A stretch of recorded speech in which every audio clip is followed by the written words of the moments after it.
Yes, that's it's the Bluetooth case right here. Bluetooth charging case. Yep, very good. Good job. Mm-hmm. Yeah. Yep. Exactly. Mm-hmm. All right. Welcome to the MasterMind Library. They call me Ferdinand, the bringer of balance, leader of many disciplines, and your host of the MasterMind Library, the home of the MasterMind Book Club. And we are here with one of my assistants, Trigger Thomas. Say hi, Trey. Say hi. Say hi. You normally want to talk, but now you don't want to talk. All right. So we've been reading from ImHotep, the Vizier and physician of King Zoser. Now he chooses to want to talk.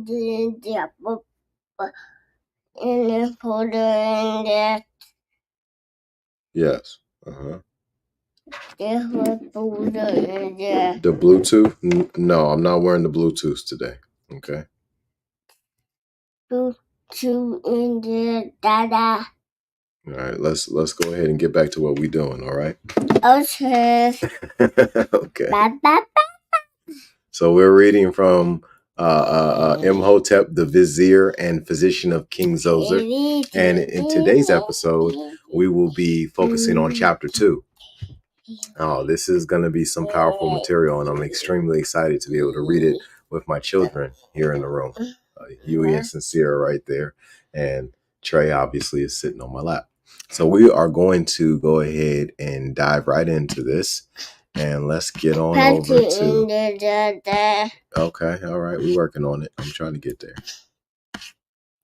We got to get to chapter 2.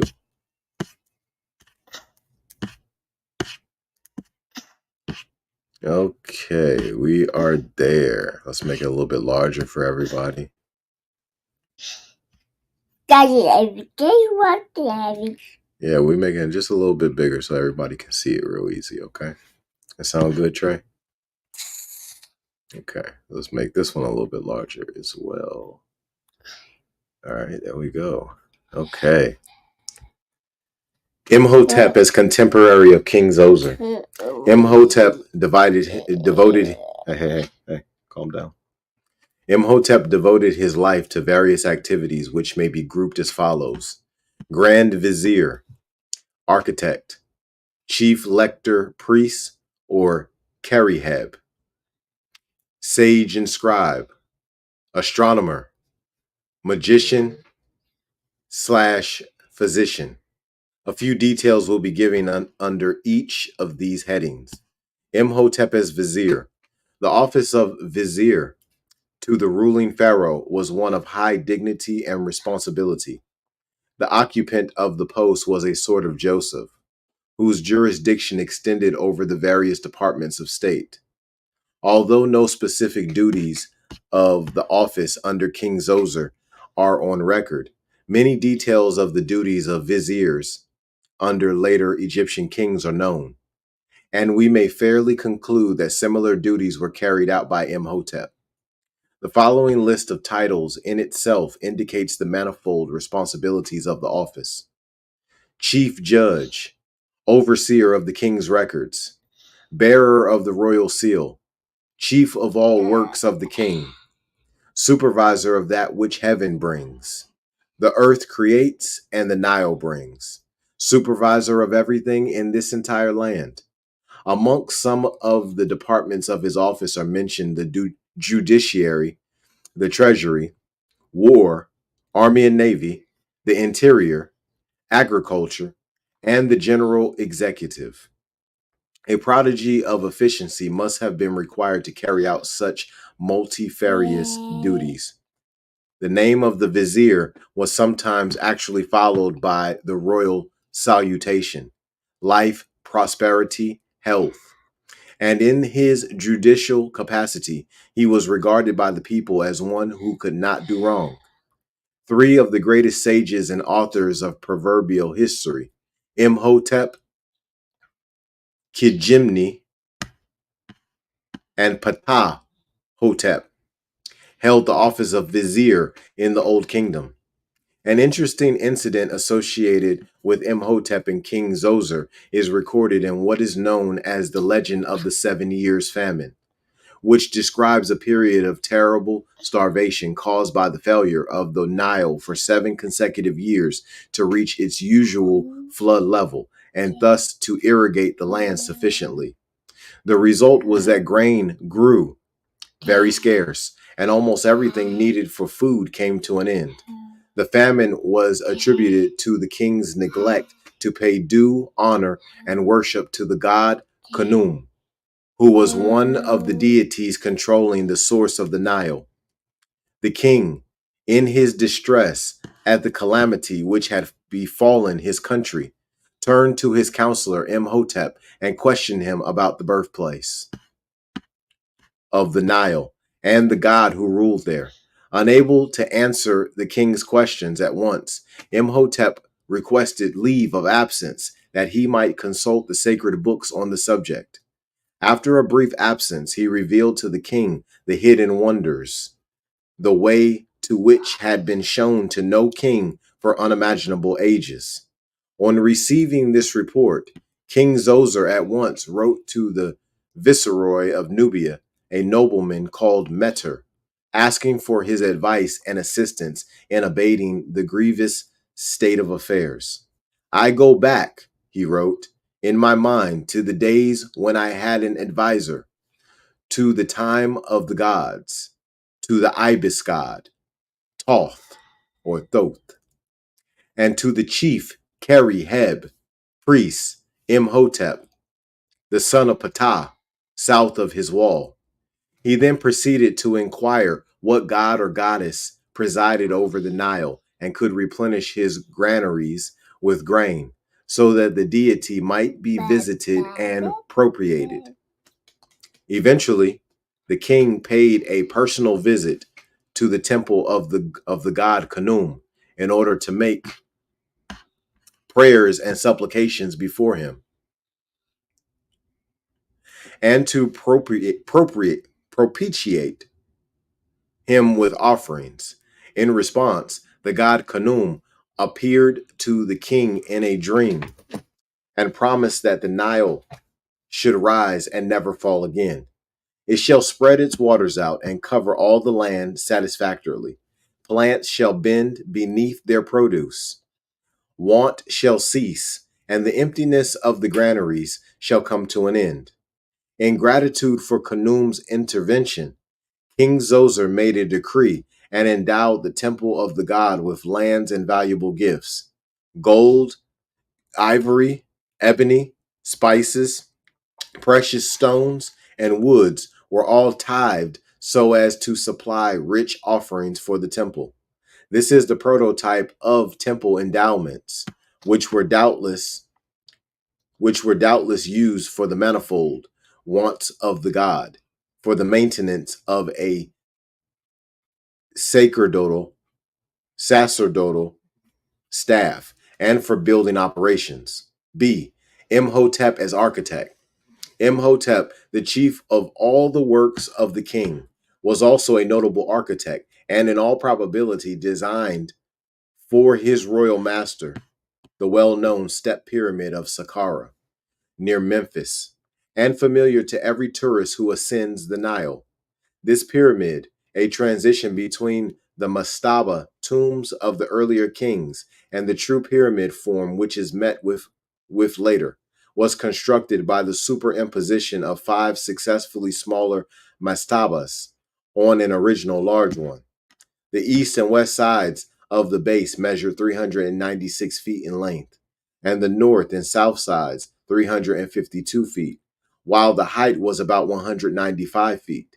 The 6 gigantic steps measure in height 38, 36, 34 and a half, 32, 31, and 29 and a half feet, respectively, while the width of each step is from 6 to 7 feet.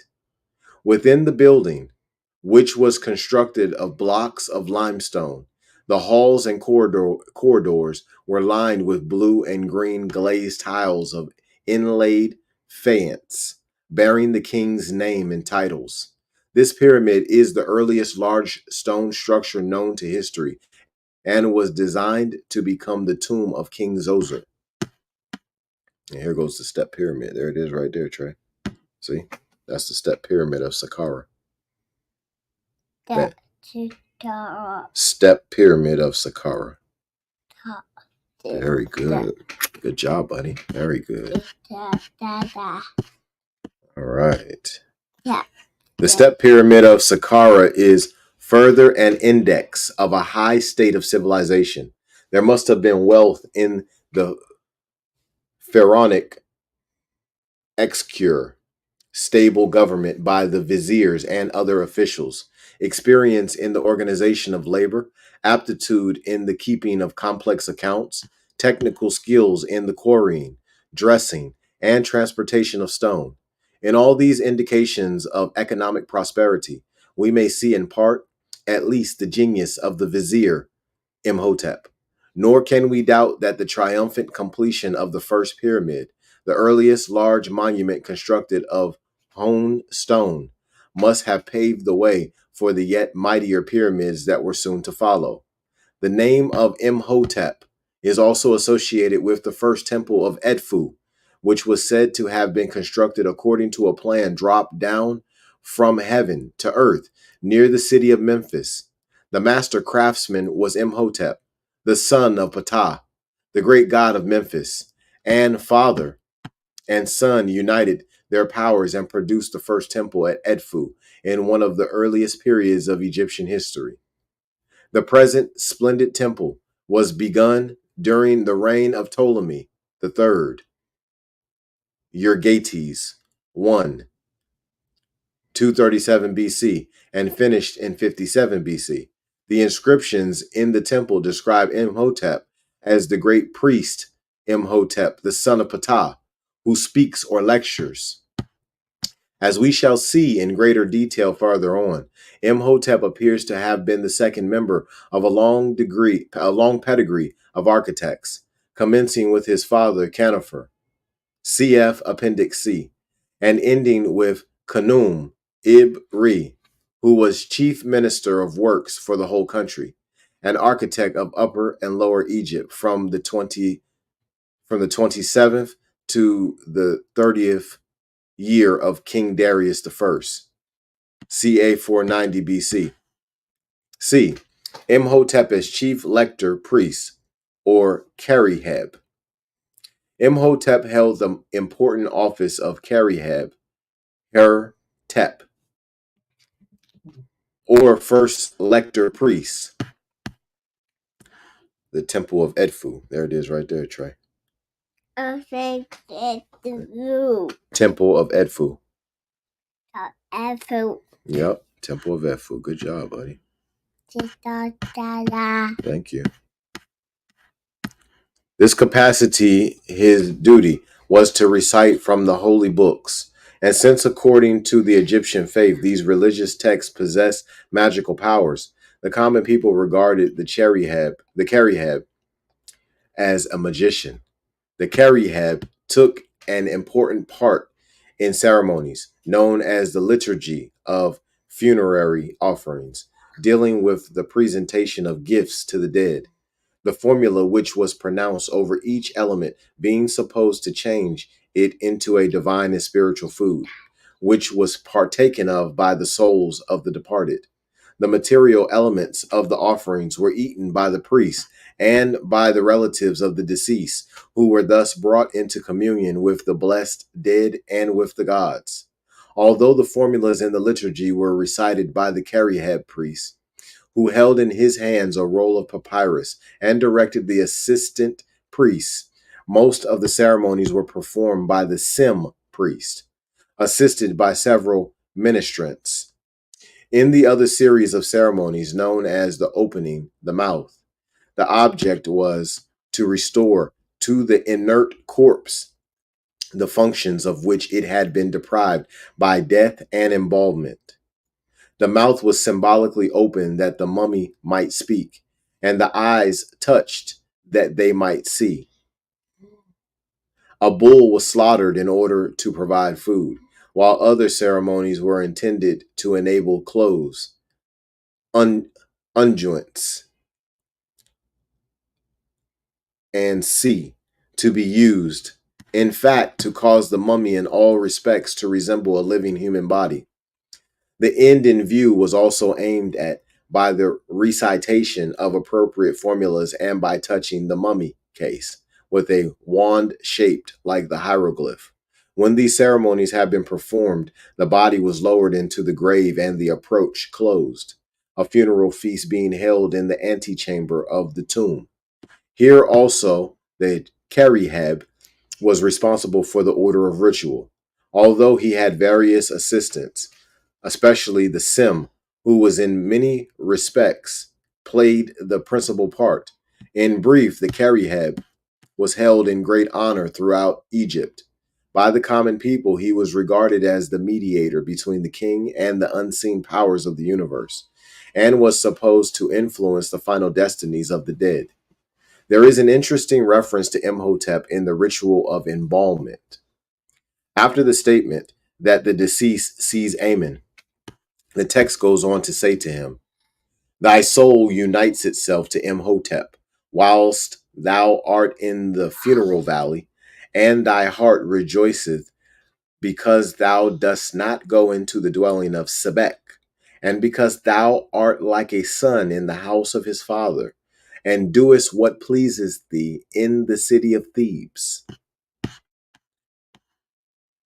D. Imhotep as sage and scribe. Imhotep enjoyed the reputation of being one of the greatest of Egyptian sages. His fame for wisdom made so deep an impression on his countrymen that it endured as a national tradition for many centuries.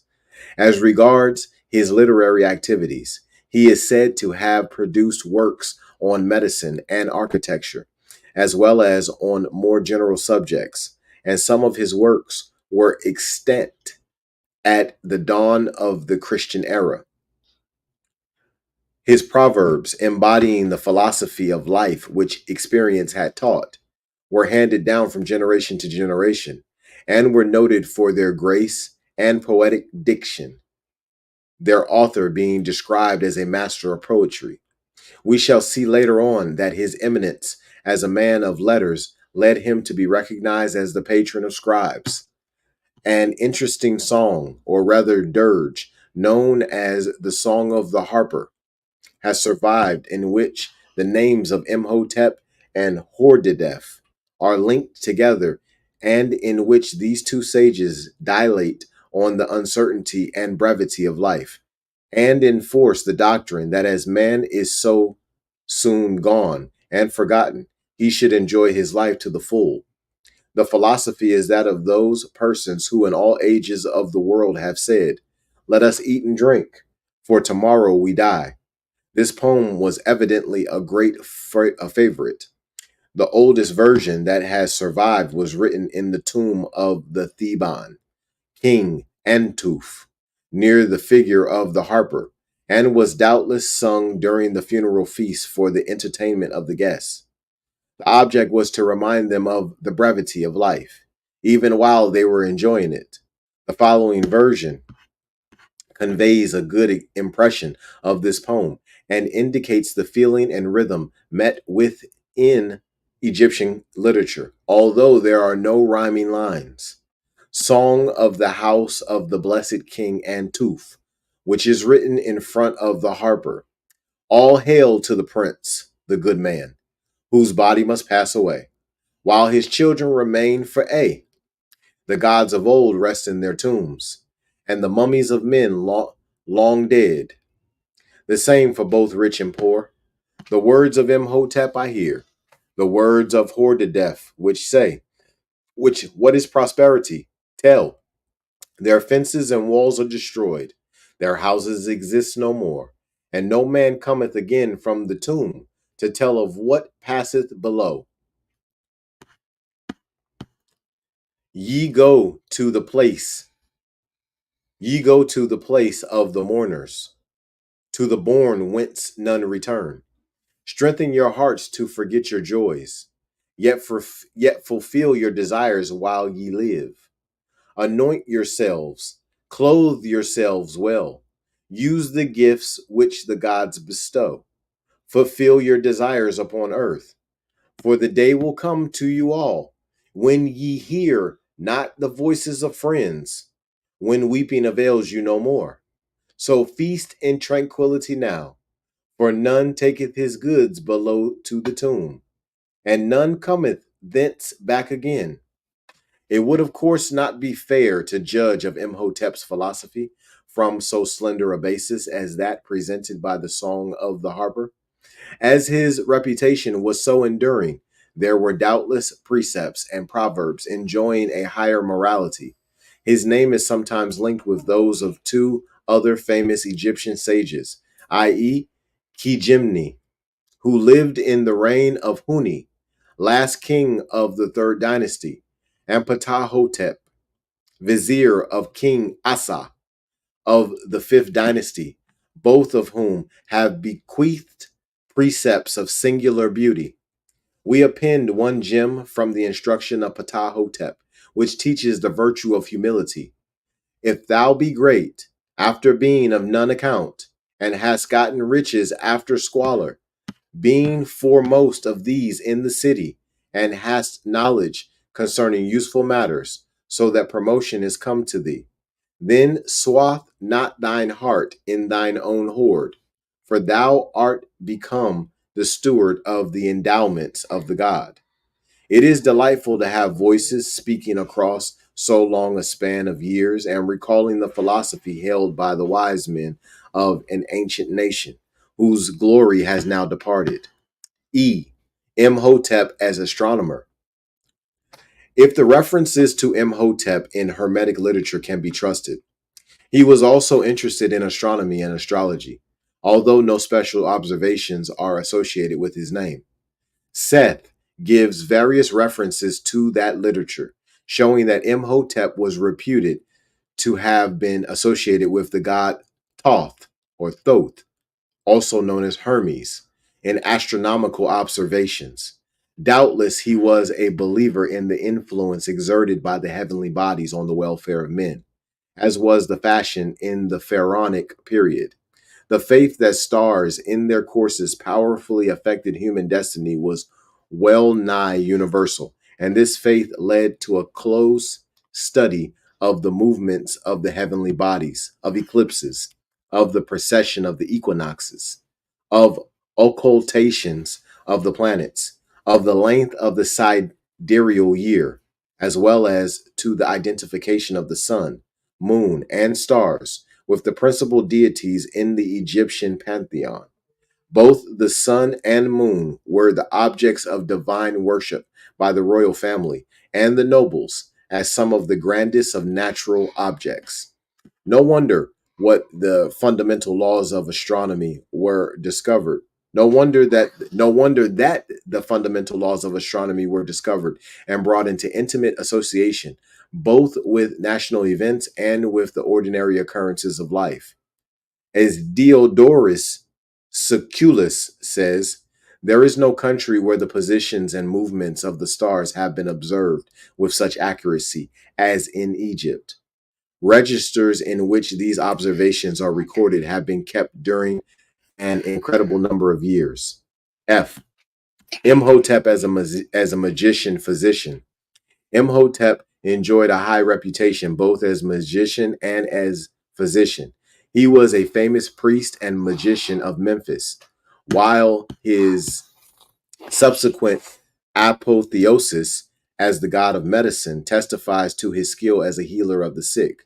We may briefly refer here to the twin offices of magician and physician, leaving a fuller discussion of the subject to an excursus on early Egyptian medicine. Magic and medicine were closely allied in the time of the pharaohs. Magic is generally regarded as the older of the two and never lost hold on her offspring. By magic actions are implied such actions as persons perform for their own or others' benefit, and which demand certain mysterious and miraculous powers for their performance.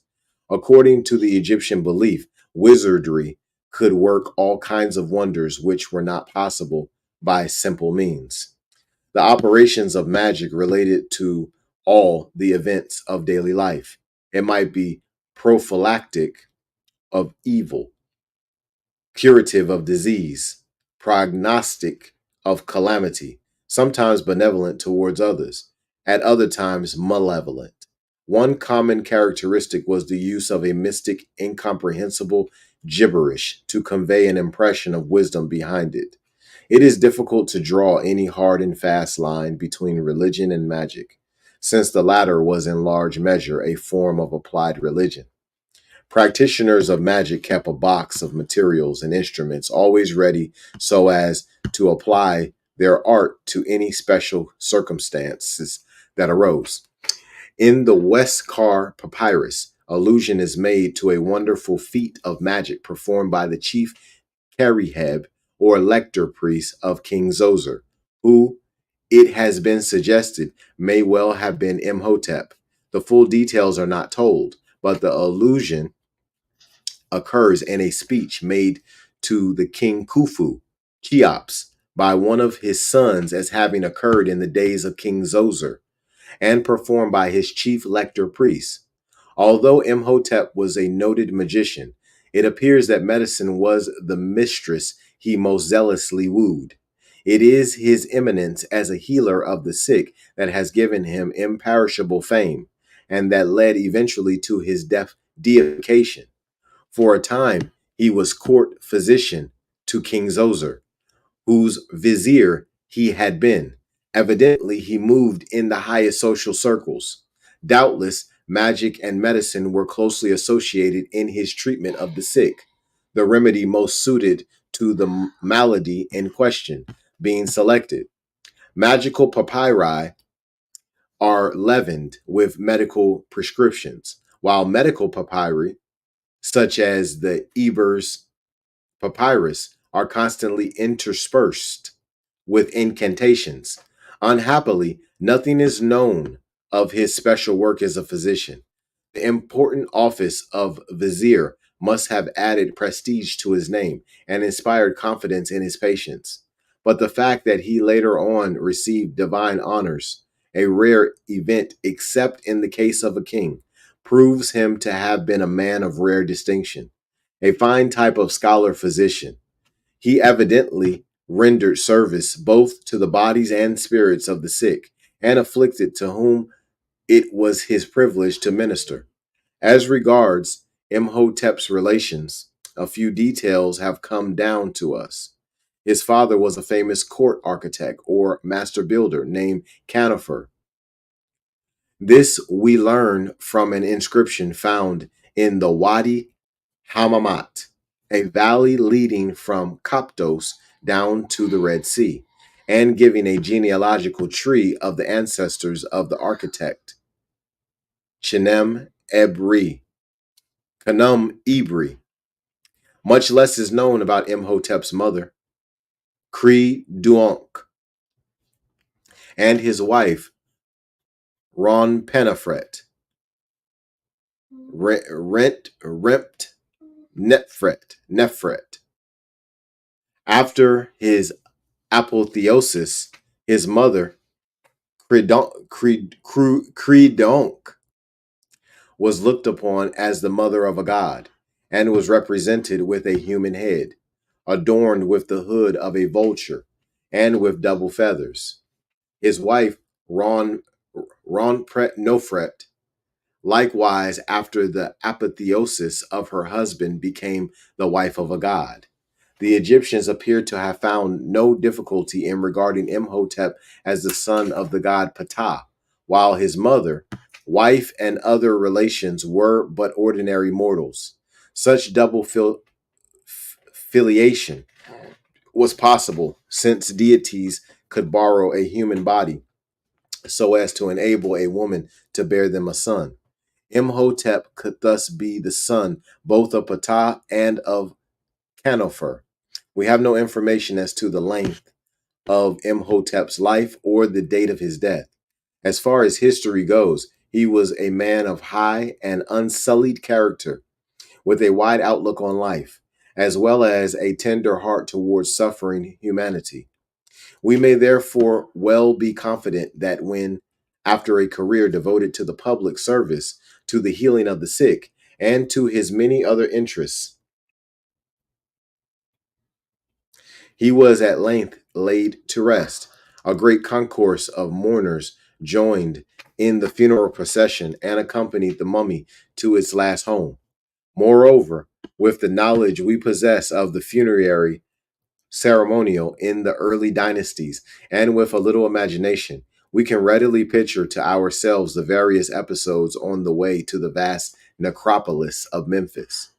After the embalmment of the body, a process which occupied several weeks, the corpse would be placed in a four-sided, somewhat plain coffin, which was then covered with flowers and ferried across the Nile on a richly decorated bark, accompanied by several other boats filled with friends and relations. Meanwhile, the funerary priests, i.e., the Keriheb, made offerings and burnt incense before the mummy, and conducted his official recitations and invocations to the gods. The river safely crossed. The coffin, together with its bark, was transferred to a sledge and drawn by oxen to the already constructed mastaba, every stage of the journey being accompanied by a complicated ceremonial. Egyptian mourners were highly demonstrative, and in the case of Imhotep, doubtless there was pathetic wailing of his friends and relations, as well as of the sick and afflicted patients to whom he had formerly ministered. Especially affected would be the women, who with bare breasts uttered impassioned cries, slapped their faces, and scattered ashes on their heads, everything being done to glorify the deceased and to indicate the grievous loss and solitude of the survivors. Imhotep's mastaba, which will doubtless someday be unearthed, was probably situated in the desert just outside the city of Memphis, near the Serapeum and the modern village of Abusir. It was therefore also close to the famous pyramid which the deceased had built for his patron and royal master Zoser.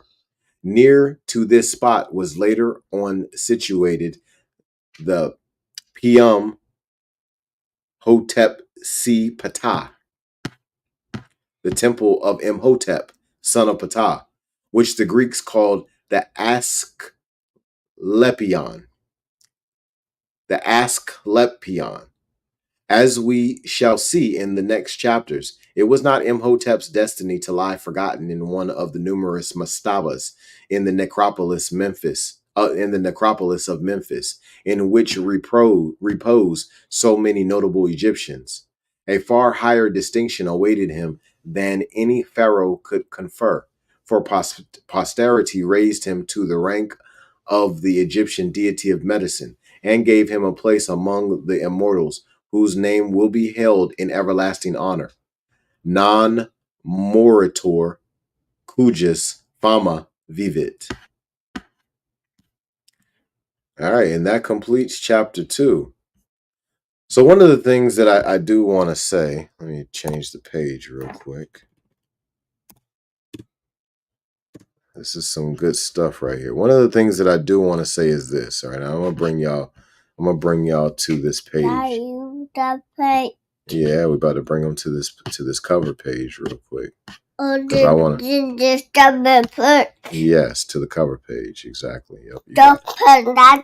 Yep, that's the cover page right there. Good job, buddy. Yep. All right. So I want to be very clear. I want y'all to see this. Okay. As y'all can see, the title of the book. You can see the You can see the author, right? You can also see the year, right? So we need to be aware of who may be writing this book. Okay, I haven't done much studies on the author, but there's some things that I'm seeing in this material that are red flags, right? So you're talking about Imhotep as a magician, right? You're talking about Imhotep in a couple of other ways that don't really fit. And then you're talking about magic, but you're not talking about alchemy. So you've got some pieces to the story, but you're missing a whole lot.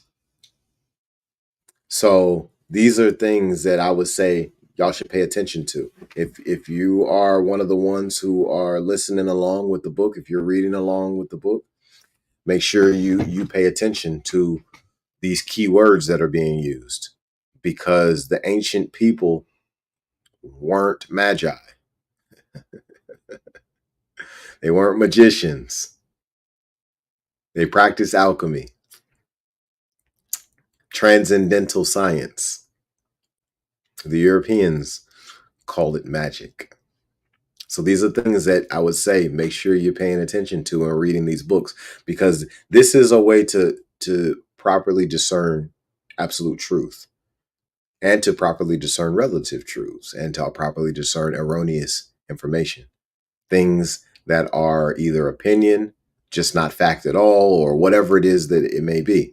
But discernment is important, right? So these are things that are super, super important. So, matter of fact, let's go back to the table of contents real quick. Okay, so we've got the vizier, the architect. We've got the chief, lector, priest, the sage and the scribe, the astronomer, the magician, physician. Okay, these are things that I would really say go back over, because I'm not aware of any doctrine that comes from the ancient people of Kemet. Matter of fact, there's another thing that he said in there. He said that astrology or astronomy, its oldest practice is from Egypt. That's not true. Now, a bunch of European scholars may have said that, and that's maybe what this author is, because he's using footnotes, so he's giving attribution. He may be giving attribution to to a bunch of European scholars, but I would imagine the vast majority of scholars who come from the other schools of thought understand that some of your oldest references of astrology and astronomy come out of Mesopotamia. A bunch of them come from the Aztecs and the Incas. I do believe that their studies of astronomy and astrology predate those in ancient Kemet. And keep in mind, if Thoth's story is true, right? If Thoth, Jehuti, however you want to say his name, Hermes Trismegistus, if his story is true, he comes from Atlan. He doesn't even come from he doesn't even come from ancient Egypt or ancient Kemet. He builds ancient Kemet. If those stories are true, because the story, as the story goes, Tahuti, also known as Thoth, also known as Toth, also known as Hermes Trismegistus, he comes from Atlantis, and the tis is there because of the Greeks and the Romans, the Latin language. Atlan. He doesn't come from Kim. He builds it. He goes there and he builds Kim, according to the story. So these are things that I would say that we would need to pay attention to, because these things that are written, it may be fact in it may be fact, the information in Western academia.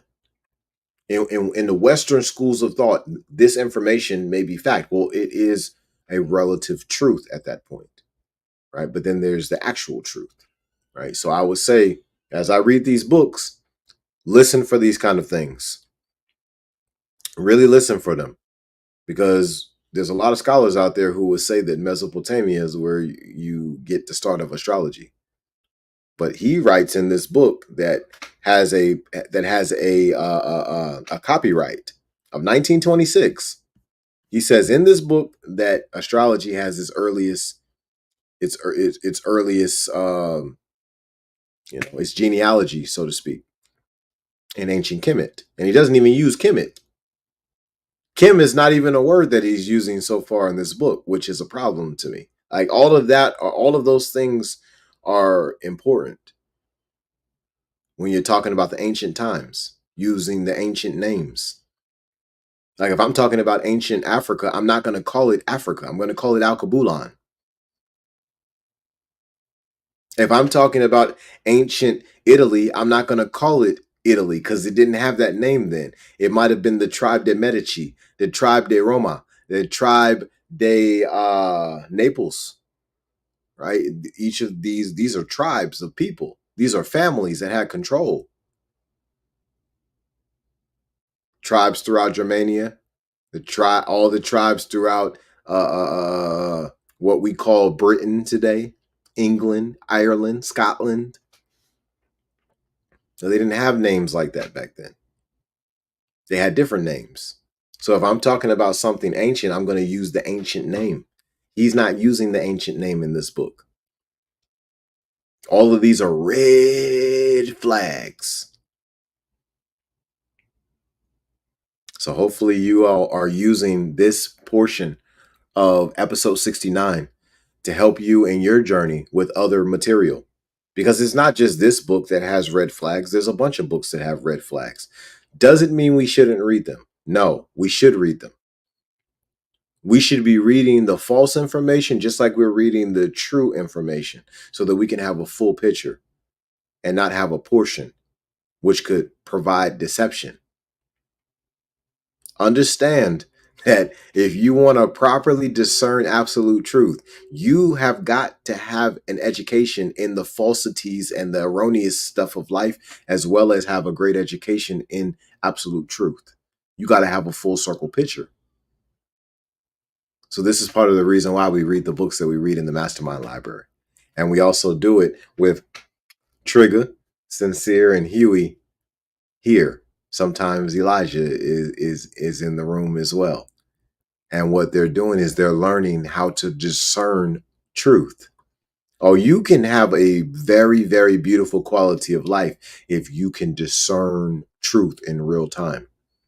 Because as we have heard pastors say, I believe it says it in the Bible. I don't remember exactly which verse, but it says that the truth shall make you free. Well, that's one of the things in the Bible that is true. Understanding truth, walking in truth, living truth makes one free. But to understand truth, you got to see the lie. You got to see both sides. Just like if you want to have some love for the sun being up 9 o'clock in the morning, 10 o'clock in the morning, every day, you got to have some hours of darkness. And then now you appreciate the light.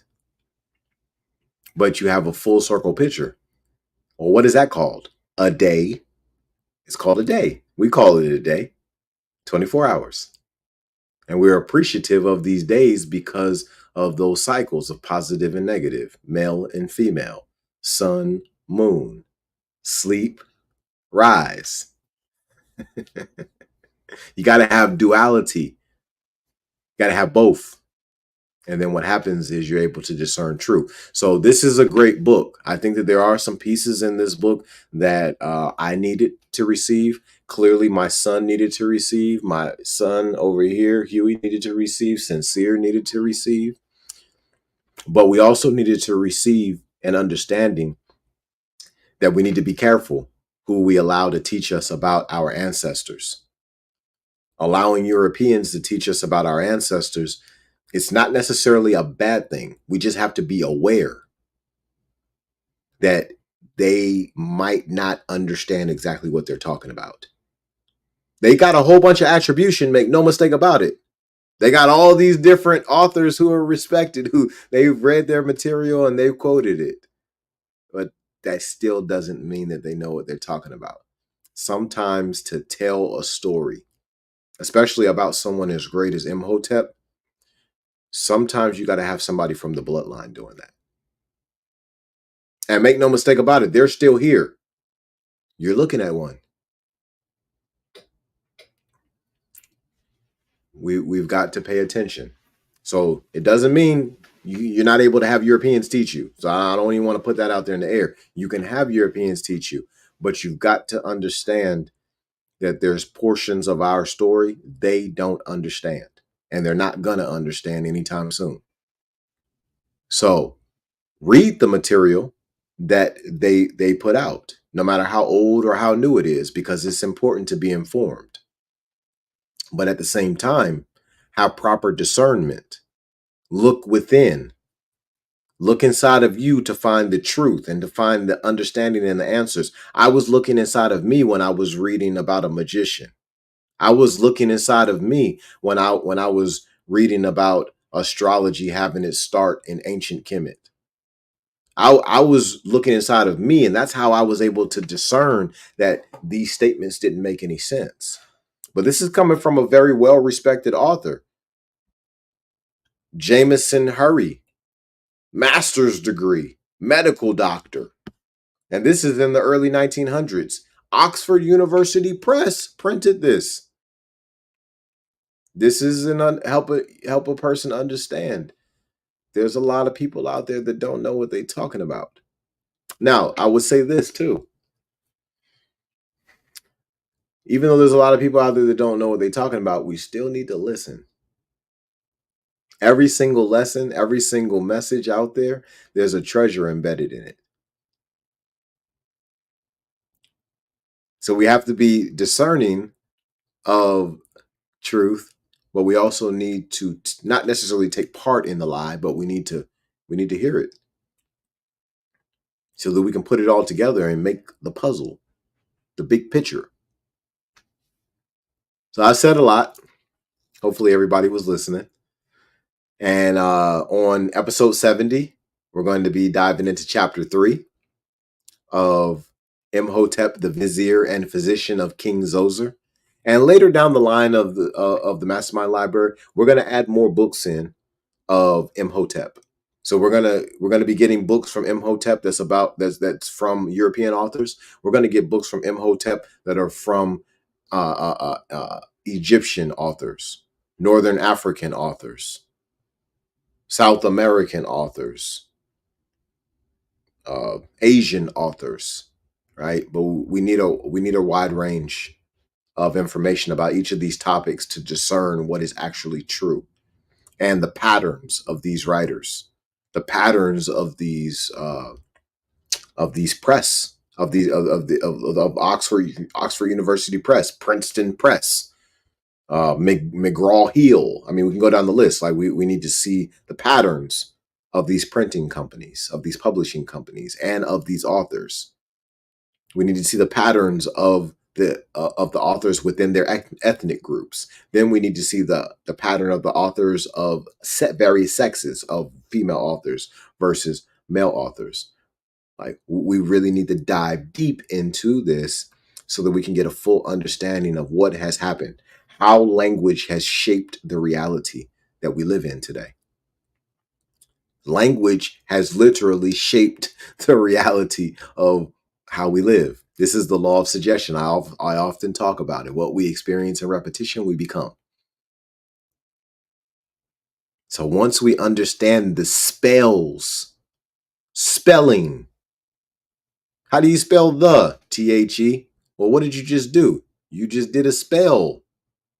Well, you did it one way by spelling it. You did it another way by speaking the word. The. That's also spelling.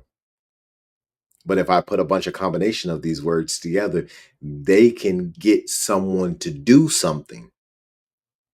This is how the spell works, right? The strongest magic words that there are out there is I am. This is why you hear me say it so many times. Every episode, welcome to the MasterMind Library. I am. They call me Ferdinand because my name isn't Ferdinand. That's not my name. My name is I. My name is I am. Well, those are the magic words. No different than hocus pocus, abracadabra, voila. Those are the ones on TV. Abracadabra, hocus pocus, You know, these are on television magic words. But in real life, if you want to do a quote unquote magic trick, well, where's the magic done? You say, I am. You write, I am. Well, whatever you put after I am, you become. This is the importance of understanding language. This is the point. This is important to understand suggestion. And these books have a whole lot of suggestion in them. And most of our movies and TV shows are built, are constructed, are produced from books. So if we don't get an understanding into these books, then what happens is we miss the understanding we are supposed to get from the television program or from the movie or whatever it is. This is all connected. And the books are super important to understand all of the connections, all of the connecting points, all of the routes to get from one point to the next. I'm really glad that I'm reading this book. This is my very first time reading ImHotep, the Vizier and Physician of King Zoser. I've never read it before. But I saw some things that were alarming today while I was reading. And it took everything in me to not stop and, and go ahead and be like, yo, I gotta stop reading this right now, y'all. I gotta tell y'all, like, it took everything in me to keep reading because I'm sitting there listening to this, and I'm like, man, this must have been a European who wrote this. Like I said, I've done no research on Jamieson Hurry. Haven't did any research on him. But what I would say is this: it wasn't too many brothers in America getting books published by Oxford University Press in 1926. So without me doing any research on Mr. Hurry, on Dr. Hurry, Dr. Jamieson Hurry, if you got a book published by Oxford University Press in 1926 and you was a brother, yeah, you had some major influence. You had quite a few people who bang with you, who rock with you, who you friends with. You got some friends in high places. Most of the people getting books published in 1926 from Oxford University Press, they look like Caucasians. And there's nothing wrong with that. It is what it is. But for us to have understanding as to why this information didn't make much sense to me when I was reading it, that's probably why. Mr. Hurry is more than likely a very, very talented, well, he's past at this point, but a very, very talented and knowledgeable person, more than likely super knowledgeable, capable person. There's certain things you just don't understand without being a part of the bloodline. It's how it's revealed in meditation. Imagination. Something that we usually laugh at when somebody says, yeah, use your imagination. Well, you tell a child that, you're not going to laugh, but you tell an adult that, they might be like, man, listen, imagination ain't going to get these bills paid, bro. But that ain't true. Imagination will get those bills paid, and imagination will get those bills paid much easier than however you're going about doing it right now. So we've got to build up imagination. I know I'm still going after I say, yeah, I'm going to let y'all go. I love these topics because we've been stuck as a people for a very long time. I'm not just talking about melanated people right now. I'm talking about mankind. If you're not in a bush society, you're more than likely in a civilized society, quote unquote, civilized society. And you live in a house or an apartment or something. You live in a neighborhood. That's been messed up for a long, long time. And this has everything to do with leadership and philosophy. And this is the reason why discerning truth is so important. Leadership and philosophy is the problem. Well, we need to fix it. How do we do that? We have to go to the spells. We have to go to the spelling.